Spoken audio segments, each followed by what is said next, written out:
এবারের ঈদে চামড়ার দাম নিয়ে জালিয়াতির চেষ্টা হতে পারে বলে শঙ্কা জানিয়েছে র্যাব। এছাড়া রাজধানীর পশুরহাট, বিপণী বিতান ও সড়কে নিরাপত্তা বাড়ানো হয়েছে।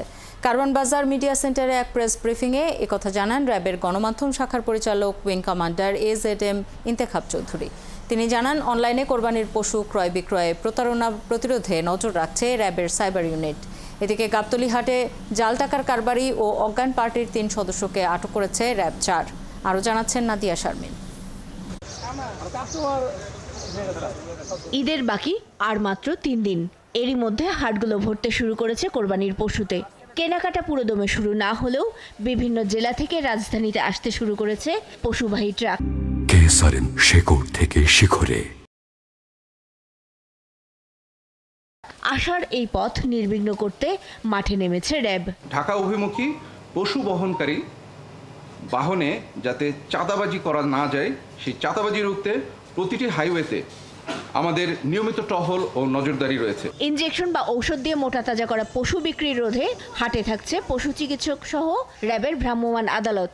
জাল টাকা শনাক্ত, চুরি, ছিনতাই, প্রতারক চক্র, দালাল, মলম পার্টি ও অজ্ঞান পার্টির তৎপরতা ঠেকাতে আছে গোয়েন্দা নজরদারি। অনলাইনে পশু কেনাতেও থাকবে র্যাবের নজরদারি। অনলাইনে কোরবানির পশু ক্রয় বিক্রয়ের ক্ষেত্রে অনিয়ম ও প্রতারণা প্রতিরোধে র্যাব সাইবার মনিটরিং সেল সার্বক্ষণিক ভার্চুয়াল জগতে নজরদারি রাখছে। তবে এই ঈদের নিরাপত্তা নিয়ে শঙ্কা নেই বলে মনে করছেন তিনি। গোয়েন্দা তথ্য এবং সাইবার মনিটরিং সহ অন্যান্য তথ্য বিশ্লেষণ করার পর ঈদ উল আজহাকে কেন্দ্র করে কোনো ধরনের নাশকতার ব্যাপারে সুনির্দিষ্ট তথ্য এখন পর্যন্ত পাওয়া যায়নি। তথাপিও গোয়েন্দা নজরদারি ও সাইবার জগতে মনিটরিং বৃদ্ধির মাধ্যমে নাশকতাকারীদের যে কোনো ধরনের নাশকতার পরিকল্পনা রোধ করতে সর্বদা প্রস্তুত রয়েছে এই বাহিনী।